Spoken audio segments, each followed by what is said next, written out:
Gambia. Sì, come in Thailandia. Hon này, hon. Io chiedo ketchup ai ta. Ketchup, bảy. Ketchup là cái ngã có mẹ đặt con ketchup á lệ.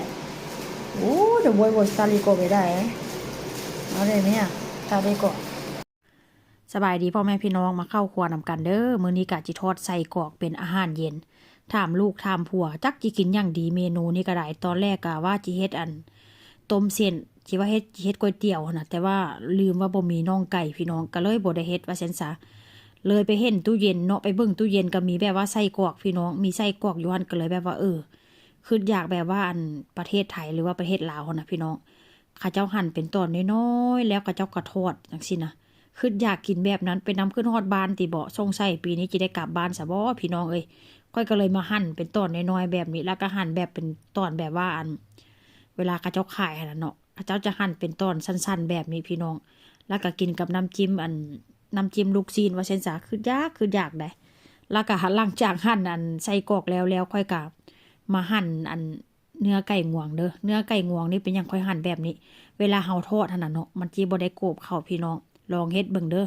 อยากให้เนื้อมันเวลาเฮาทอดให้มันงามหั่นน่ะส่วนหลายเนาะถ้าหากว่าเป็นต้นใหญ่ๆแบบนี้นะเวลาเฮาทอดแล้วมันก็เฮาทอดใช้น้ำมันความมันโดนความร้อนว่าเช่นซะมันถึกน้ำมันความร้อนนั้นส่วนหลายมันสิแบบว่าโกบเข้าเนาะพี่น้องหลังจากหั่นใส่กรอกแล้วก็หั่นเนื้อไก่งวงแล้วพี่น้องก็จะมาทอดไข่ดาวสูตรทอดไข่ดาวนี่ตั้งหม้อกระทะใส่น้ำมันแล้วเปิดไฟร้อนๆให้น้ำมันร้อนจัดแล้วก็ตอกไข่ลงไปแล้วก็เอาบ่วงนะเนาะเอาบ่วงหันมาวิดน้ำมันนั่นนะพี่น้องใส่หน้าไข่ดาว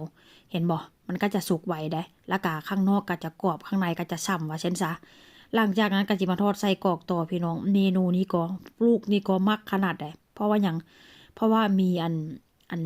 อย่างก็ซอสมะเขือเทศลูกชายก็จะกินแบบว่าซอสมะเขือเทศว่าเช่นซะแล้วค่อยก็จะเสียบไม้ให้พร้อมเพราะว่าอย่าง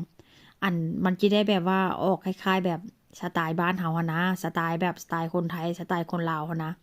มีเสียบไม้แล้วก็ใส่กรอกเพราะว่าคนทางนี้เขาเจ้าบ่ได้กินคือบ้านเฮาได้พี่น้องทอดกินแล้วก็เอาใส่ถ้วยใส่เป็นต้นไผ่ต้นมันเขาเจ้าบ่ได้เสียบเสียบไม้แต่ว่ามื้อนี้ก็ขึ้นจังใดบ่เนาะขึ้นฮอดบ้านแห้งมื้อนี้ก็ได้แต่ว่าเฮ็ดอีหยังนี่ก็ขึ้นฮอดบ้านแล้วก็เฮ็ดอีหยังนี่ก็จะเฮ็ดแบบออกสไตล์บ้านเฮาพี่น้องช่วงนี้ก็รู้สึกว่า